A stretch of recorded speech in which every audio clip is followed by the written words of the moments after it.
So you've heard it said, I can do all things through Christ who strengthens me. And that is true. But in Philippians 4, where Paul is talking about this, let's get into context and find out what he actually meant by that. When you say, I can do all things through Christ who strengthens me, man, I could jump over a 12-story building in a single bound, right? Well, you could if you had enough faith to do it. Jesus said if you had the faith the size of a grain of mustard seed, you could say to that mountain, be thrown into the sea, and it would be done. I'm paraphrasing, but that's what he said. But let's take it into context in what Paul is talking about in Philippians 4. So I'll start it off in verse 10. In union with the Lord, I greatly rejoice that now, after this long time, you have let your concern for me express itself again. Of course, you were concerned for me all along, but you had no opportunity to express it.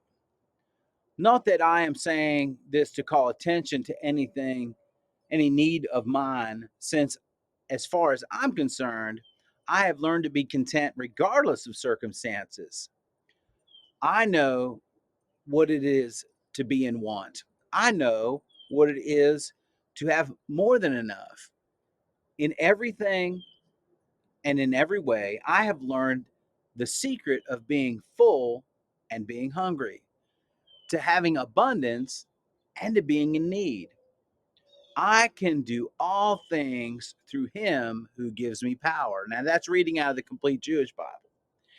But it gives it a rounded context to understand that, listen, man, regardless of my circumstances, and here it comes. So watch this carefully.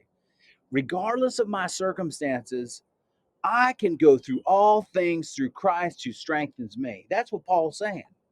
I can go through hunger. I can go through times of being full, times of being completely content with my circumstances. But I can go through those trials and tribulations. I can be challenged. You know what? There's times when I can feel defeated and shipwrecked like Paul was. But guess what? I have Christ to give me strength. I have Christ to get me through it. I can get Christ through the down times of my circumstance, my valley in my life. And David said it like this: I look to the hills, and where does my help come from? My help comes from the Lord, maker of heaven and earth. That time he was in the valley. So you can go through all things through Christ who strengthens you. And yes, you can do all things through Christ, Jesus Christ, who strengthens you. Make it a great day.